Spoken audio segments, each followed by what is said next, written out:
Hello friend, welcome to my YouTube channel. दोस्तों, आज हम आपको उद्दीपन परिवर्तन कौशल के बारे में बताएंगे। यह माइक्रो टीचिंग की कौशल होती है।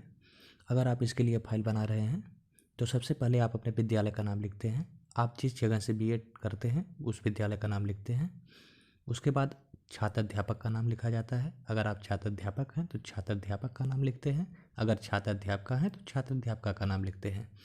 उसके बाद हम दिनांक, कक्षा, वर्ग, विषय, उपविषय, कालांश और अवधि के लिए एक बॉक्स बनाते हैं। ओवरव्यू इसको कहते हैं, खाका खींचते हैं। इसको ब्लैक बोर्ड पर भी इस प्रकार से अच्छे से लिखना रहता है, क्योंकि एग्जामिनर जो होता है सबसे पहले आपको वो यही देखना चाहता है कि आपको लिखने आता है ब्लैक बोर्ड पर कि नहीं लिखने आता है।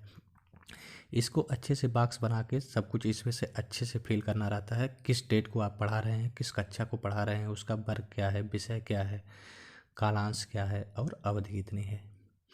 हम यहाँ पे आपको कक्षा 6 के लिए विज्ञान विषय के लिए और उप विषय है भौतिक विज्ञान के लिए लेसन प्लान लेकर आए हैं सूझ पाठ्य योजना का उद्दीपन परिवर्तन कौशल के लिए। और प्रकरण है हमारी पदार्थ की अवस्था।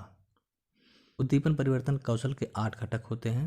पहला है शरीर संचालन, दूसरा है हाव भाव, मुख मुद्रा, आंखों व हाथों के संकेत, स्वर में उतार चढ़ाव, चौथा है भाव केंद्रीकरण, पांचवा है छात्र शिक्षक अंतःक्रिया में परिवर्तन, छठवां है मौन विराम, सातवां है श्रव्य दृश्य क्रम परिवर्तन और आठवां है छात्रों का सहयोग।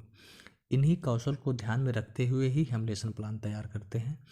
शरीर संचालन मतलब इसमें आप जो है कमरे में इधर उधर टहल सकते हैं। बच्चों से अगर आप वार्तालाप या क्वेश्चन कर रहे हैं तो कमरे में चल सकते हैं, उनको हाथों से संकेत दे सकते हैं। इसमें सबसे ज़्यादा महत्वपूर्ण जो होता है वो श्रव्य दृश्य क्रम परिवर्तन होता है। मतलब इसमें आप कोई मॉडल के जरिए अगर बच्चों को कोई चीज़ बताएंगे तो अच्छा रहेगा। इससे बच्चे अच्छे से आपके बातों को समझ सकेंगे। उद्दीपन परिवर्तन का मेन मतलब यही होता है कि अध्यापक किसी भी तरह बच्चों का ध्यान अपनी ओर केंद्रित किए रहे, बच्चों का ध्यान इधर उधर भटके ना। उसके लिए वो चाहे जो करे, चाहे कोई चार्ट पेपर दिखाए या ब्लैक बोर्ड पर कुछ लिखे या कुछ भी करके वो बच्चों का ध्यान अपने ओर केंद्रित किए रहे हैं। उसके बाद हम क्रम संख्या, छात्र अध्यापक के कथन, छात्र छात्रा के कथन के लिए कॉलम बनाते हैं। 3 कॉलम, एक में हम क्रम संख्या लिखते हैं, दूसरे में छात्र अध्यापक के कथन और तीसरे में छात्र छात्रा के कथन लिखते हैं। यहाँ पे छात्र छात्रा के कथन मैं इसलिए लिखा हूँ, बहुत से लोग छात्रा या छात्र के कथन लिख देते हैं, क्योंकि कमरे में छात्र और छात्रा दोनों होते हैं। हम बच्चों को पहला क्वेश्चन बच्चों के सामने करेंगे, चाक को विज्ञान की भाषा में क्या कहते हैं। मान लीजिए हम किसी बच्चे को खड़ा किए तो बच्चा बताएगा सर चाक को विज्ञान की भाषा में पदार्थ कहते हैं। उसके बाद हम बच्चों से क्वेश्चन करेंगे कि पदार्थ की कितनी अवस्था होती है। तो बच्चे बताएंगे सर पदार्थ की 3 अवस्था होती है। उसके बाद हम उन तीनों अवस्थाओं के नाम पूछेंगे तो बच्चे बताएंगे ठोस, द्रव और गैस।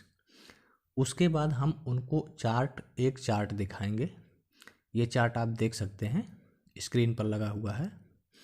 उस चार्ट के माध्यम से हम बच्चों को बताएंगे कि ये देखो ठोस, द्रव, गैस का मॉडल है, मॉडल स्ट्रक्चर है।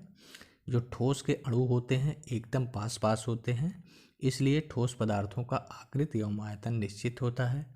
ये द्रव पदार्थ होते हैं, इनमें केवल आयतन निश्चित होता है, आकृति नहीं निश्चित होता है। इनको जिस पात्र में रखा जाता है यह उसी की साइज या उसी की तरह अपनी अवस्था ग्रहण कर लेते हैं।